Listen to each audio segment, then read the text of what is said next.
Las palabras de Jesús en la cruz. Hoy es la parte 3. Hoy vamos a terminar esta parte de las palabras de Jesús en la cruz. Y pronto estaremos terminando la serie completa que hemos denominado la Semana de la Cruz. Se acerca ya el fin de la semana. Estamos casi en los últimos mensajes que daremos en esta ocasión, en tanto se refieren al viernes. Bueno, cuando Cristo estuvo en la cruz, dijo varias expresiones que están registradas en la palabra del Señor. Hasta el día de hoy hemos visto 4 de ellas. La primera, si la recuerdan, dice: Padre, perdónalos porque no saben lo que hacen. Luego de eso, en otro momento, Jesús le dijo al ladrón que compartía con él la crucifixión: de cierto te digo, hoy estarás conmigo en el paraíso. Luego estaba por ahí esas mujeres abnegadas, como siempre las hay, su madre, entre otras, y le dijo: Madre, he ahí tu hijo. Y a Juan, uno de sus discípulos, le dijo: He ahí tu madre. Luego, en el tiempo de la mayor angustia, cuando estaba recibiendo el castigo de nuestros pecados y haciéndose pecado por nosotros, él exclamó desde la cruz: Dios mío, ¿por qué me has desamparado? Pero hay otro bloque al final de la crucifixión de expresiones de Jesús. Y este bloque de expresiones que están al final de la crucifixión son 3. Y hoy vamos a meditar brevemente en cada una de ellas. Primero, él dijo, luego cuando ya todo se había consumado, ya dijo: tengo sed. En otro momento, él dijo: consumado es, en griego tetelestai.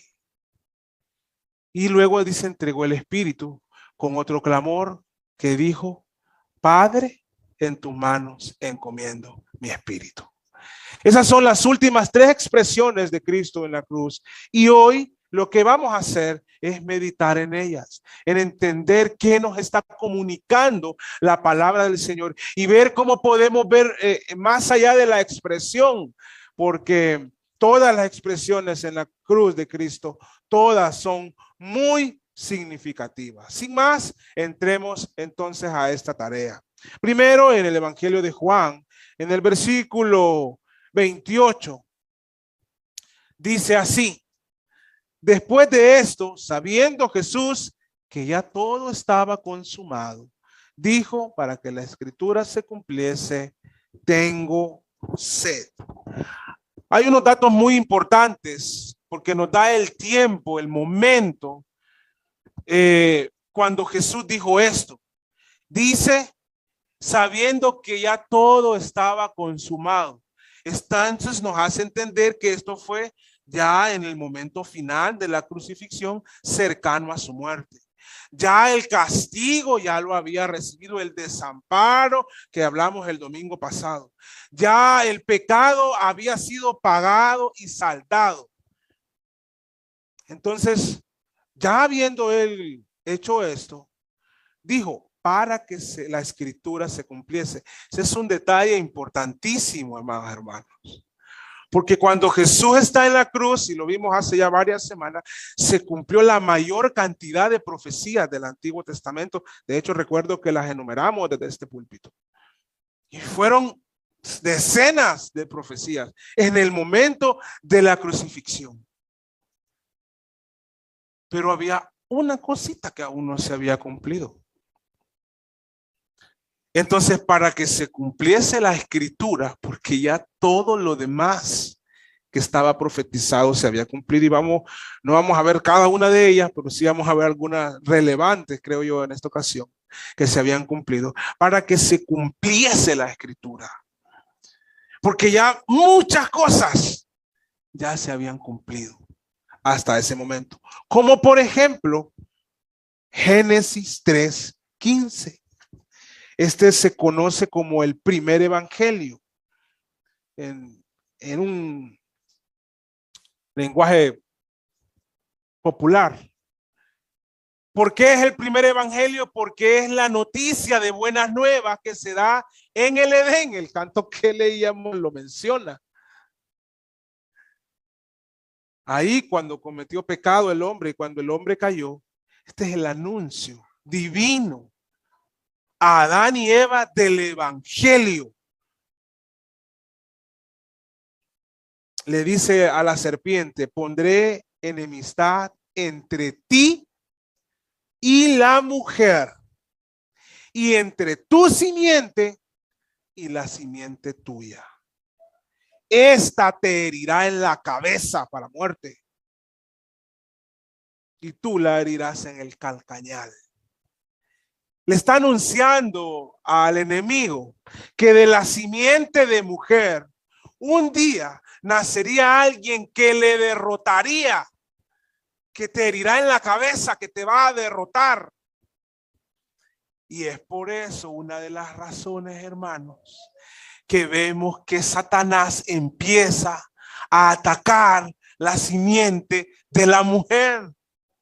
Lo primero que hizo, pensando el enemigo que Abel era esa simiente, movió sus piezas y por Caín le dio muerte. Y por eso vemos en Génesis, en muchas ocasiones, una decena de ocasiones, cuando se nos narran las genealogías. Porque las genealogías son importantes. ¿Por qué son importantes? Por esta promesa y otras. Porque de esa simiente vendría el que derrotaría a Satanás. Por eso Satanás andaba buscando cómo matar esa simiente de mujer. Pero el Señor siempre prevalecía porque su palabra prevalece. Entonces, cuando Jesús, los evangelios nos dicen, para que se cumpla la escritura, dijo, tengo sed. Lo que nos está dando a entender que ya no hacía falta que se cumpliese nada más de lo que estaba anunciado que se iba a hacer en la cruz. Solamente faltaba que él dijera tengo sed para que le dieran vinagre, que eso estaba profetizado. Pero esta profecía preciosa de que de la simiente de mujer nacería el Salvador y que derrotaría a Satanás estaba cumplida. Es decir, a esta hora que Jesús dijo, tengo sed, Satanás estaba derrotado. Ya Jesús había pagado por nuestros pecados, saldado nuestra deuda en la cruz. Maravilloso es nuestro Dios. ¿Y de dónde viene Jesús? No viene de simiente de varón. En Jesús no hay simiente de varón. Solamente hay que María concibió por el Espíritu Santo, es simiente de la mujer. Y por eso el Evangelio, el Nuevo Testamento, abre en Mateo 1 con una genealogía. Las genealogías en la Biblia no están de más, no llenan un espacio, hermano. Tienen un significado maravilloso.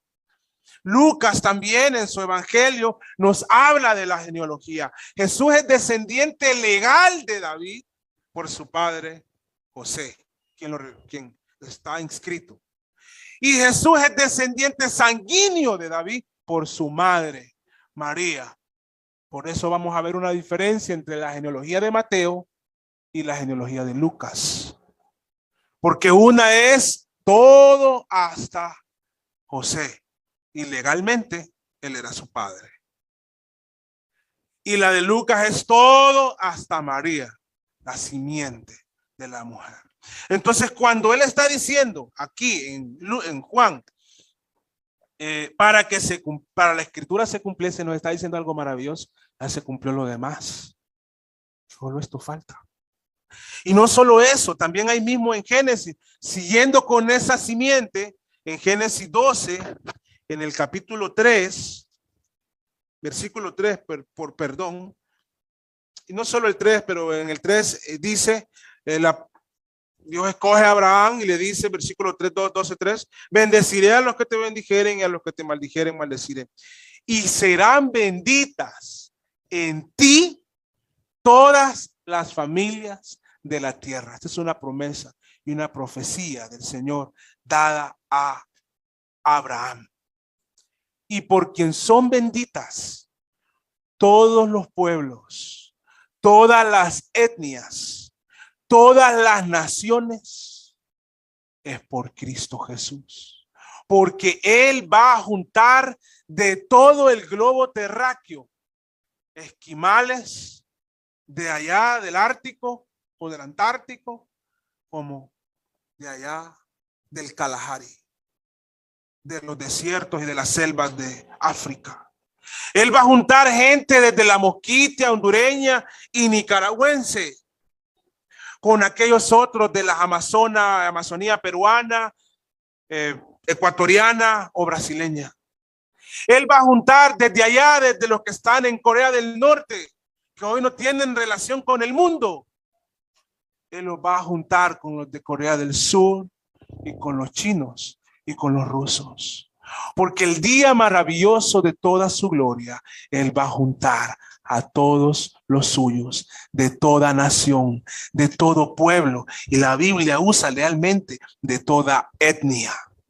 Entonces, en Él serán benditas, en ti le dice, pero no en Abraham, sino en la simiente. Gálatas lo dice más claro, no pierdan Génesis, pero si quieren darle un vistazo a Gálatas capítulo 3, versículo 8, dice, y la escritura previendo que Dios había de justificar por fe a los gentiles, dio de antemano la buena nueva a Abraham diciendo, en ti serán benditas todas las naciones. Claro, por Jesucristo. Entonces cuando dice para que se cumpliese, para que la escritura se cumpliese, esto ya había sido cumplido. Ya la bendición para las naciones ya estaba ahí y era el mismo Cristo. Gálatas 3:8 leímos. Ahora, si no perdieron Génesis, en Génesis 12:7 dice, y apareció Jehová a Abraham y dijo, a tu descendencia. ¿Ven lo importante de las genealogías en la Biblia? A tu descendencia daré esta tierra. Y edificó allí un altar a Jehová, quien le había aparecido. Y en Gálatas siempre, capítulo 3, pero esta vez el versículo 16, dice, ahora bien, a Abraham fueron hechas las promesas y a su simiente. Ahí viene, vean, la promesa del Señor. No dice, y a las simientes, como si hablase de muchos. No.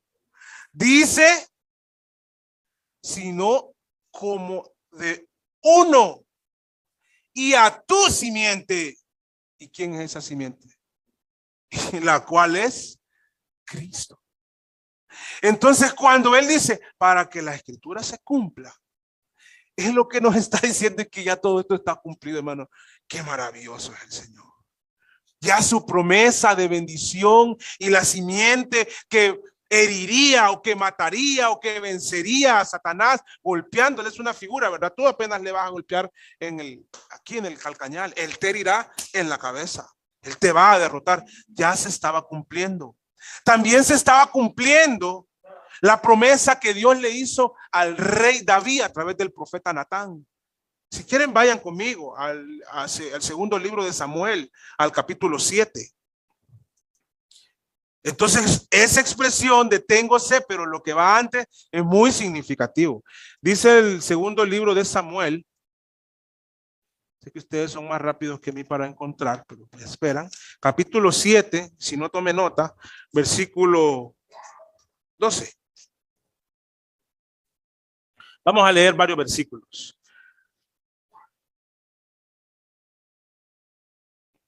Y cuando tus días sean cumplidos, le está diciendo el profeta a David a través de Natán. Esto está en el versículo 7:1, que es el profeta Natán.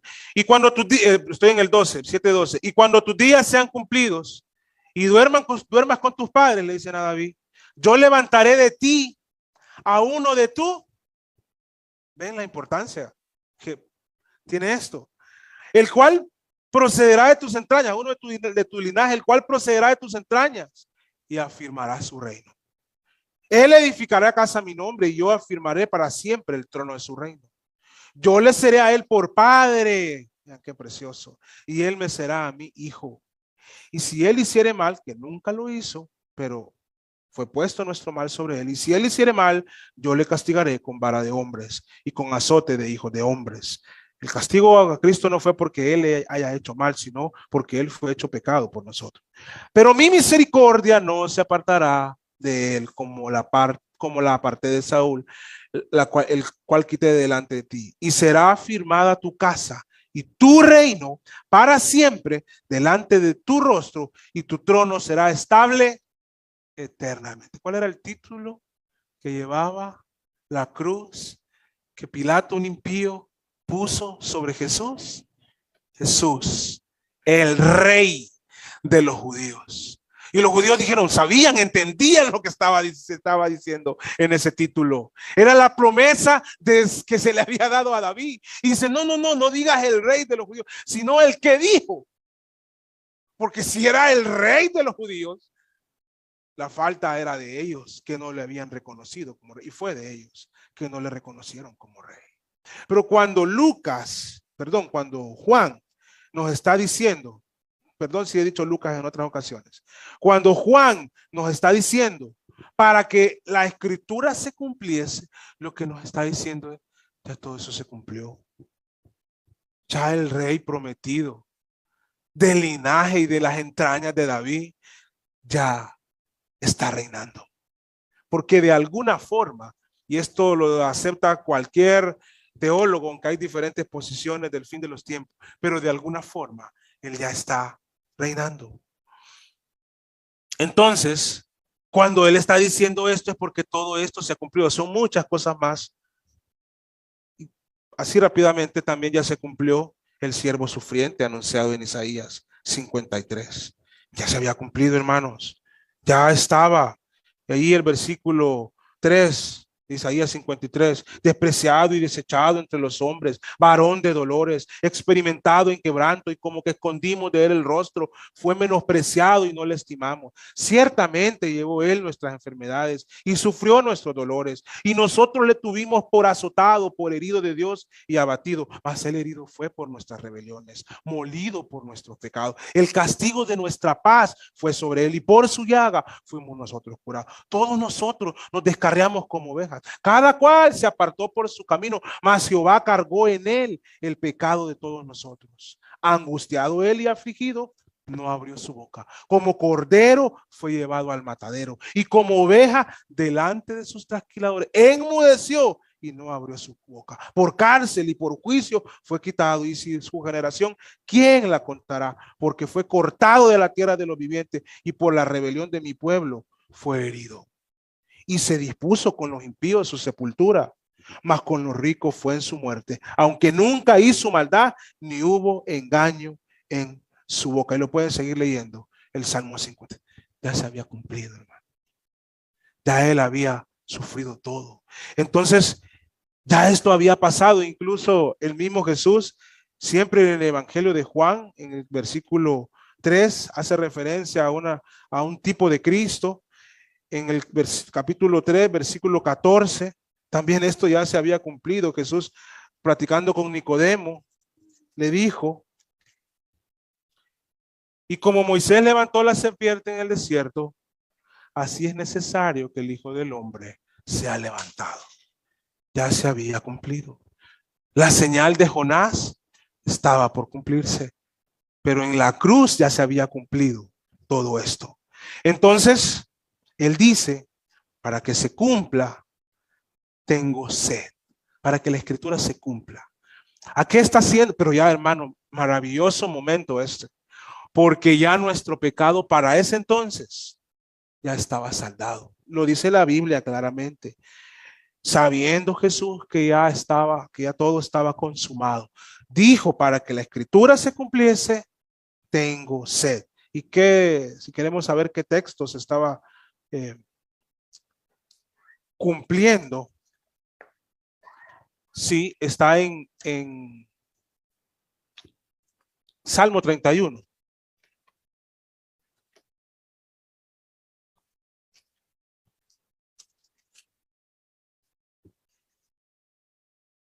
No, perdón, hermanos. Me adelanté. Este es otro pasaje. Creo que está en el Salmo 22, que es de lo que hablamos el domingo pasado. Tomé mal mi nota aquí.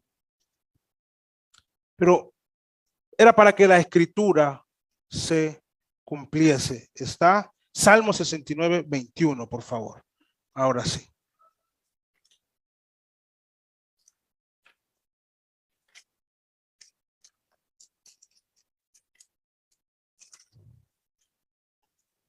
Vamos a ver. Y me pusieron además hiel por comida, y en mi sed me dieron a beber vinagre. Esto no se había cumplido. Entonces, para que se cumpliese, él dijo, tengo sed. Él no les dijo, denme vinagre. Él dijo, tengo sed. Pero se cumplió la profecía porque ellos le dieron vinagre. Ahora, también la expresión tengo sed nos muestra de alguna manera la humanidad de Jesús.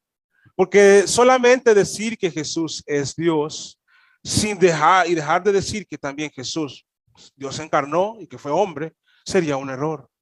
En nuestra doctrina y en la doctrina apostólica desde el siglo I hasta nuestros días, aunque ha recibido muchos ataques, es que Jesús es Dios, pero que Jesús era completamente Dios, que se encarnó y por lo tanto se humilló, como dice Filipenses 2, y también fue hombre. Y como hombre, tuvo sed. Se cansó en algún momento, comió en algún momento y tuvo sed. Al decir que tuvo sed, también nos indica que aún siendo Dios, pero al ser hombre, todo lo que le hicieron le dolió, hermano.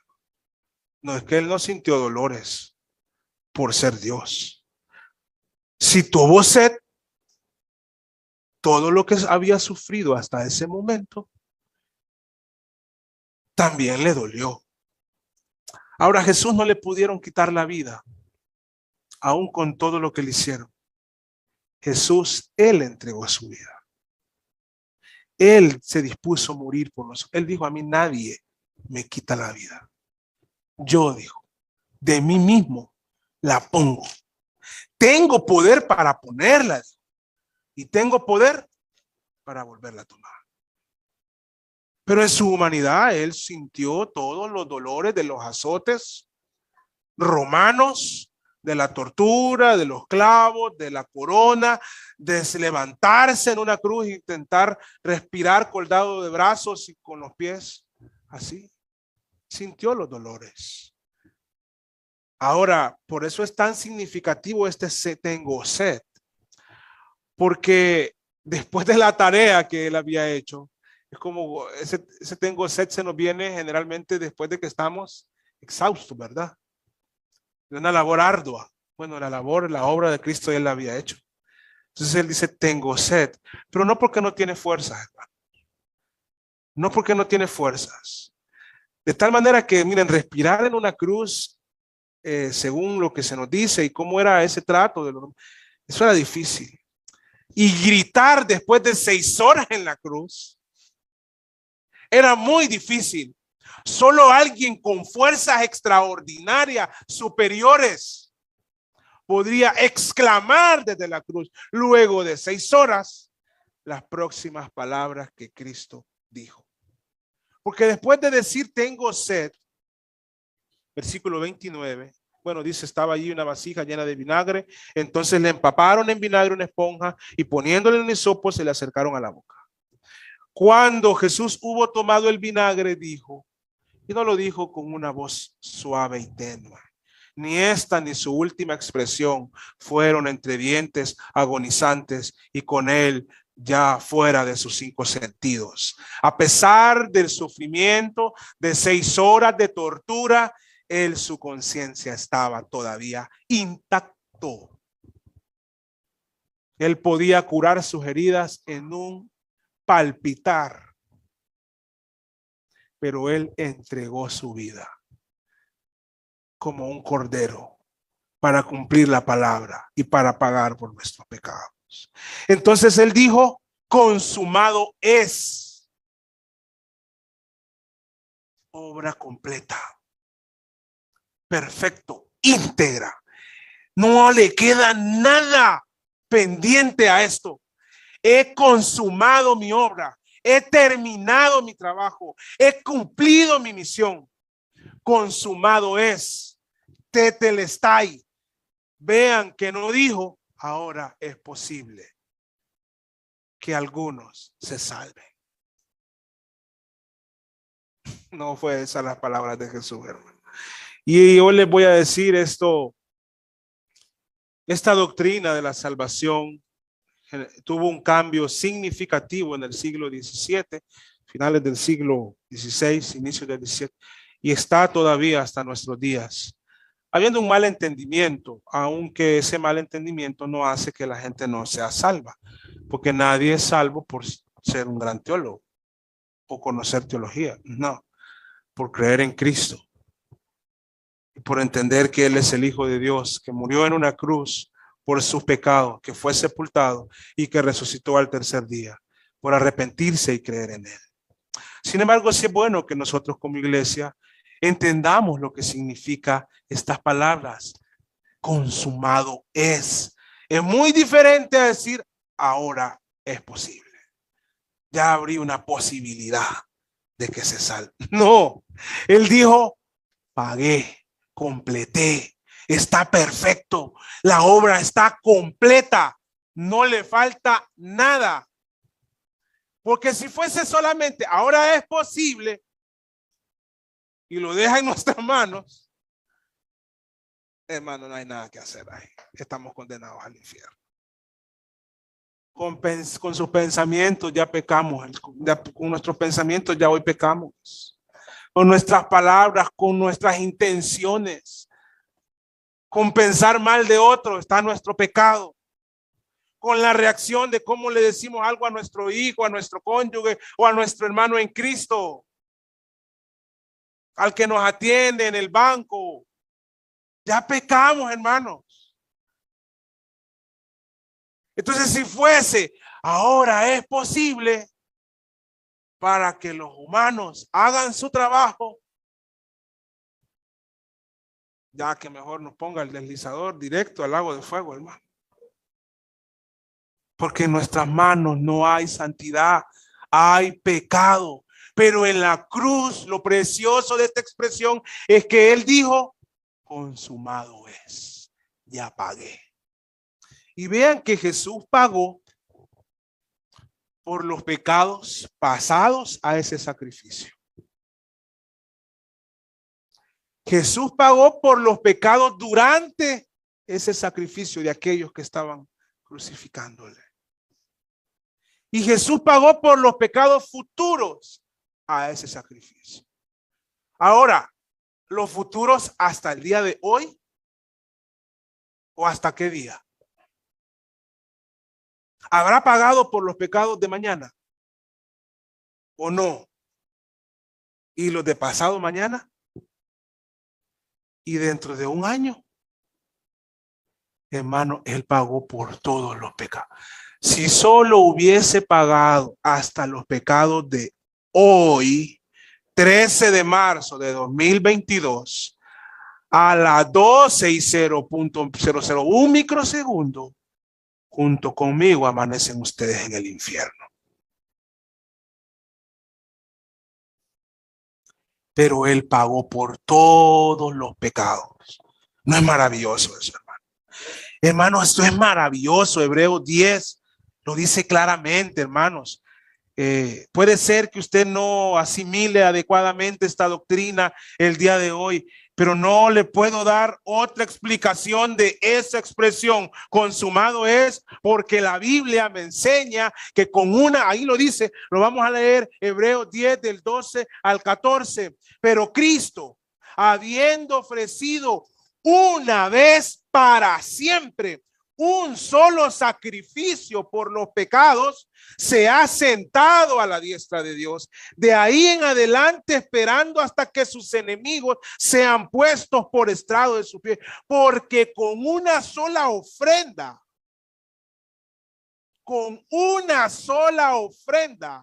hizo perfectos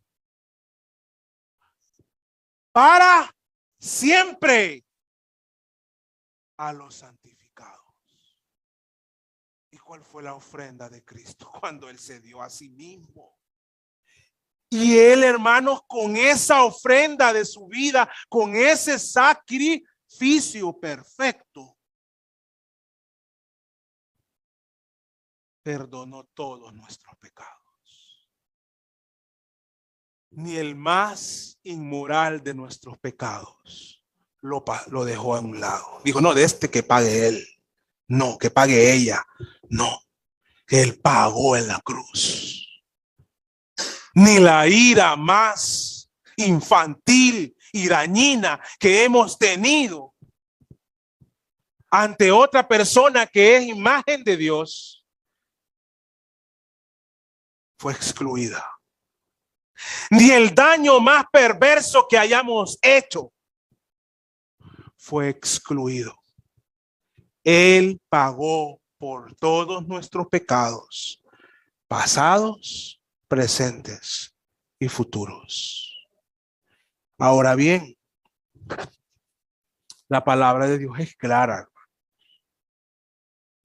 Dice la palabra de Dios, Filipenses 1:6, estando persuadido de esto, que el que comenzó en vosotros la buena obra, la perfeccionará hasta el día de Jesucristo. La gracia del Señor regenera, cambia, transforma y santifica. No entendamos esta gracia, esta ofrenda o este sacrificio como algo que deja al hombre viviendo en sus delitos y pecados, porque no es eso lo que estoy diciendo. No tiene nada que ver. Los santos perseveran. Y la doctrina de la perseverancia de los santos no significa que los santos no tropiezan, o que los santos no se caen, o que los santos no se desaniman. Al contrario, la doctrina de la perseverancia de los santos significa que los santos, pues existe una posibilidad real y que pasa, que los santos pueden llegar a tropezar. Los santos pueden llegar a caer. Los santos pueden llegar a desanimarse. Pero en Cristo toman nuevas fuerzas, como dice el profeta, como las águilas. Y a pesar de estas cosas, perseveran en la santificación. Ahora, si vemos a alguien que cae, se tropieza y se desanima y no persevera, el mismo apóstol Juan lo dice en una de sus epístolas: el que no persevera no es de Dios. No nos engañemos. Él lo dice con toda claridad. Pero los que somos de Dios sabemos que Cristo ha pagado por nuestros pecados, pero eso no es que nos dice, no, eso no es que nos impulsa a ir a vivir la vida como queramos. Ese no es la fe que nosotros predicamos. Ese no es el evangelio de Cristo, hermano. Es revelado en las Sagradas Escrituras. El evangelio de Cristo es un evangelio de santificación. Y cuando Cristo dijo, consumado es, no solo está hablando de nuestra justificación, está hablando también de nuestra santificación y de nuestra glorificación. Es decir, Él va a ir limpiando, va a seguir, está consumado, nos está santificando y nos perfeccionará hasta el día de Jesucristo. Está consumado ya. Y un día lo veremos, seremos transformados y en un cuerpo en gloria, glorificados, moraremos con Él por siempre. Ahora, como es breve, pasemos, y el tiempo ha avanzado, pasemos a la última expresión de Cristo que está en Lucas, en la cruz. Esta es la última, hermanos. Algunos creen que fue consumado es, pero el mismo Juan dice, y en eso entregó el Espíritu. Y Lucas, el capítulo 23, y Lucas nos dice cómo entregó el Espíritu. El versículo 23-44 dice: cuando era como la hora sexta, hubo tinieblas sobre toda la tierra hasta la hora novena. Y el sol se oscureció y el velo del templo se rasgó en la mitad. Ya a la hora novena, entonces Jesús, porque no nos narra los otros detalles, pero dice entonces Jesús, clamando a gran voz, con fuerza, con aliento, con vida. Por eso Él entregó su vida. Dijo, y ahí Él murió. Padre, vean qué precioso. Le vuelve a llamar Padre. Padre, en tus manos encomiendo mi espíritu. Yo lo dije suave, pero él lo dijo a gran voz. Padre, en tus manos encomiendo mi espíritu. Y habiendo dicho esto, expiró, porque él se entregó. Cuando dice Padre, él está diciendo que él tiene un conocimiento pleno de quién es el Padre. Y nos está mostrando esa comunión divina que hay con él. Le dice en tus manos. Qué precioso, ¿no? Este es un lenguaje para que nosotros lo entendamos. Dios no tiene cuerpo, Dios es espíritu. Pero para que nosotros entendamos, Él dice que nosotros estamos en sus manos, sus ovejas oyen mi voz, yo les sigo, nadie las arrebatará de mi mano.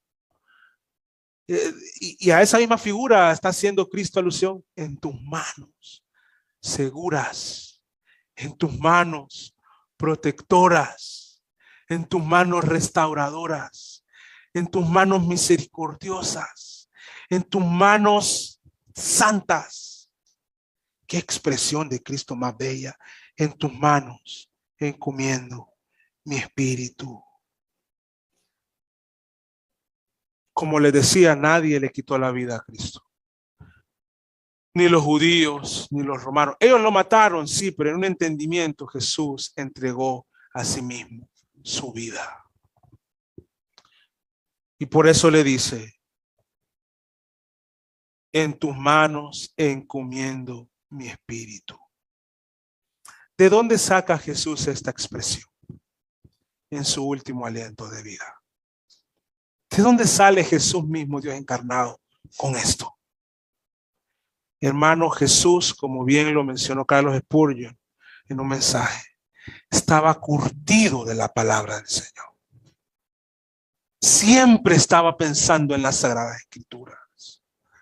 Era un hombre que tenía, o sea, estaba siempre hablando del Señor. Y aquí sí es el Salmo 31, de donde Jesús toma estas palabras. En el Salmo 31, el versículo 5.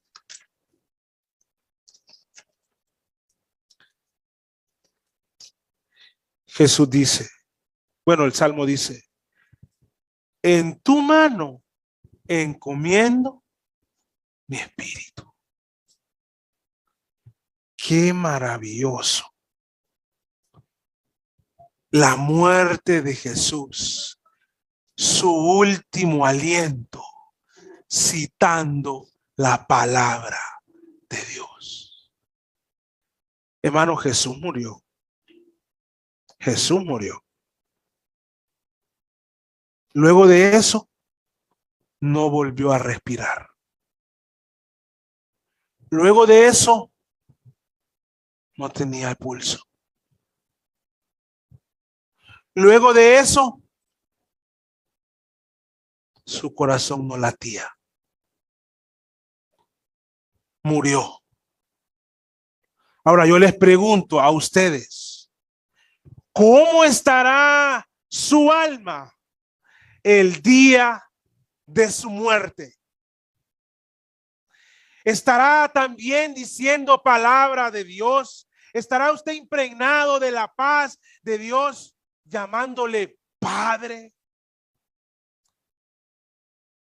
Creo que fue el domingo pasado o el sábado o el viernes, no recuerdo el día exacto.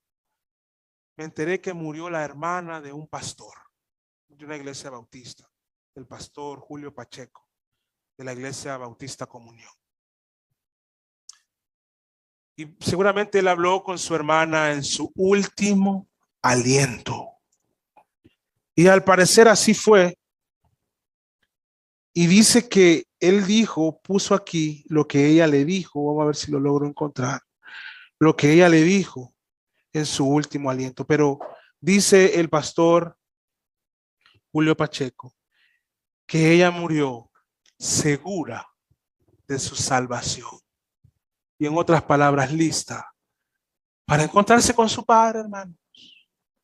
Así como Cristo murió un día, nosotros vamos a morir. Si el riesgo de muerte está ahí latente, hermanos. Uno puede ser un bebé, un niño, un joven, adolescente, con todos los sueños, las vidas y los triunfos del mundo. Y puede morir hoy. Cualquiera de nosotros, ojalá no pase, puede morir hoy o esta semana. ¿Cómo está nuestra alma para enfrentar ese momento? Si ponemos nuestra fe en Cristo crucificado y nos arrepentimos de nuestros pecados, nuestra muerte puede ser tan bella en nuestra relación como la de Cristo, porque Él nos da comunión con el Padre. Él dijo, como Padre, en tus manos encomiendo mi espíritu. Fueron, por ejemplo, las palabras de Esteban cuando estaba muriendo apedreado. Estaba en tanta comunión con el Señor que casi igual a las palabras de Cristo, Él entregó su espíritu. Así como Cristo, nuestro Salvador, murió, un día nosotros moriremos, hermano. ¿Cómo enfrentaremos ese día? Quiero terminar con un resumen rápido de las expresiones de Jesús en la cruz. Las expresiones de Jesús en la cruz, como cuando dijo, perdónalos porque no saben lo que hacen, nos expresan su amor y su misión perdonadora. La expresión de Jesús en la cruz cuando dijo, hoy estarás conmigo en el paraíso, nos expresan la esperanza de ese sacrificio perfecto. Las palabras de Jesús en la cruz cuando dijo, madre, he ahí tu hijo, hijo, he ahí tu madre, nos expresan la comunión familiar que nace al poner y fraternal, que nace poner nuestra fe en Él y ser parte de su gloriosa iglesia. La expresión de Jesús en la cruz cuando dijo, Dios mío, ¿por qué me has desamparado? Expresa que Cristo pagó por nuestros pecados para que nosotros no tengamos nada que pagar. La expresión de Jesús en la cruz cuando dijo, tengo sed, expresa que Él es humano y que ya había cumplido toda la profecía en cuanto a su crucifixión. La palabra de Jesús en la cruz cuando dijo, consumado es, nos expresa que no hay nada más que hacer, sino solo confiar en Él, porque ya Él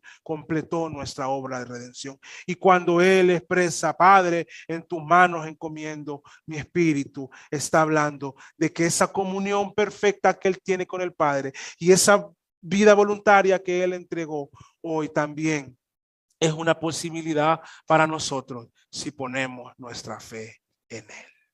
Vamos a concluir aquí. Bendito Dios y Padre, gracias por tu palabra, por Jesucristo y por el sacrificio precioso de Cristo en la cruz. Santifica a tu iglesia por tu palabra. Yo sé, Señor, yo sé, Padre, que tu palabra es más importante que cualquier cosa. Y es que esta iglesia así lo vea siempre. Que tu sacrificio es la obra más bella en la que podemos meditar día a día. Ayúdanos a doblegarnos a ti y santifícanos por tu palabra. Te lo pido en el nombre de Jesús. Amén. Vamos a continuar, hermanos, el programa de esta mañana, ya cerca de finalizar. Que el Señor les bendiga.